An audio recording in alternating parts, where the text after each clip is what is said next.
Up next will be my interview with San Francisco attorney David Wilton. We'll discuss his work with Bay Area Ntactivist Group. The focus of this group is education and support for parents who choose to forego circumcision and keep their baby boys intact. Interesting. Now, let's get started with Tom's interview with David Wilton.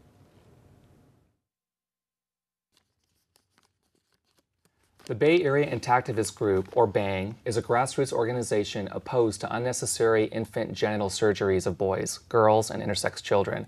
The primary mission of the organization is education and outreach. Due to the high rate of male circumcision, BANG primarily focuses on the genital integrity of infant boys. BANG participates in area baby fairs, parades, and community and cultural events to get its message out.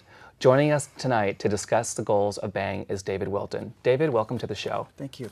So David, why is this LGBT issue? Can you explain that? Well, genital integrity, particularly male circumcision, is a basic human right. That is to say, it's a basic human right to remain intact. We believe this is an issue that's related to gay and lesbian issues because gay and lesbians also are seeking basic human rights. Mm-hmm. Nothing special, but just the right to be left alone, to live their lives as they wish. We believe that the right to remain intact doesn't do anything to take away from those who wish to be circumcised later, but to be circumcised as an infant often, well, every time, of course, removes that right to remain intact later. So individual choice is one of the primary reasons yes, to remain intact. Exactly. Choice is the primary issue. It's all about genital integrity, bodily integrity. Tell us how you educate the general public and what events you attend to get your message across, and what types of media. Well, typically we do a lot of outreach at baby fairs. We also have marched in area parades. The Solano March is one. Also the Gay and Lesbian Pride Parade in San Francisco. We've marched in the last 2 or 3 years. There was one year that we missed, but just about every year we march in that. Next year it's going to be sponsored by mgmbill.org, and that will be the website that will be on the banners. We've always had a very positive response. I don't think there's ever been a negative word said.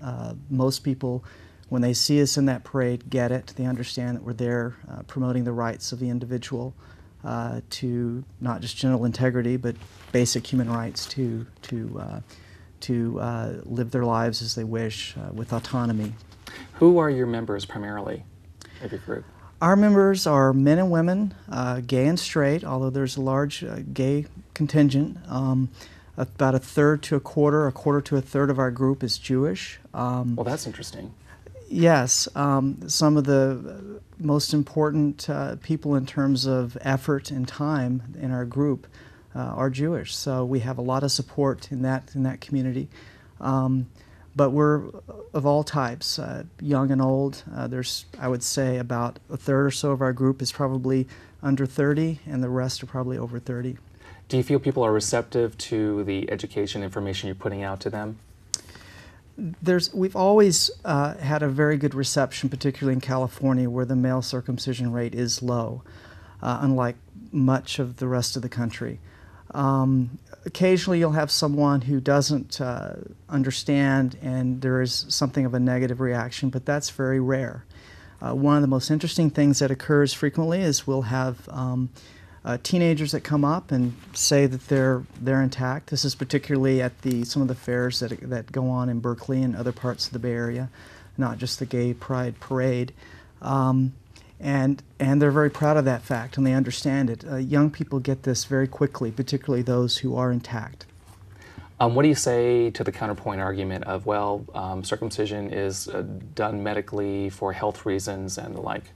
Well, the medical community has spoken on this issue, and all of the major, well, I would say all of the medical organizations in the United States, Canada, Australia, and Britain have policy statements saying that circumcision should not be routine, that it is not recommended.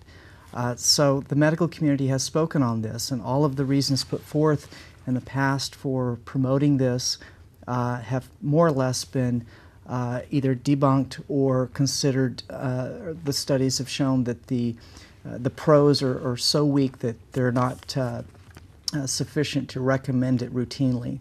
And so we always educate all of the people who have any questions about that issue on this. And there are plenty of resources out there that people can look at and follow up on this if they're interested in the medical aspects of it.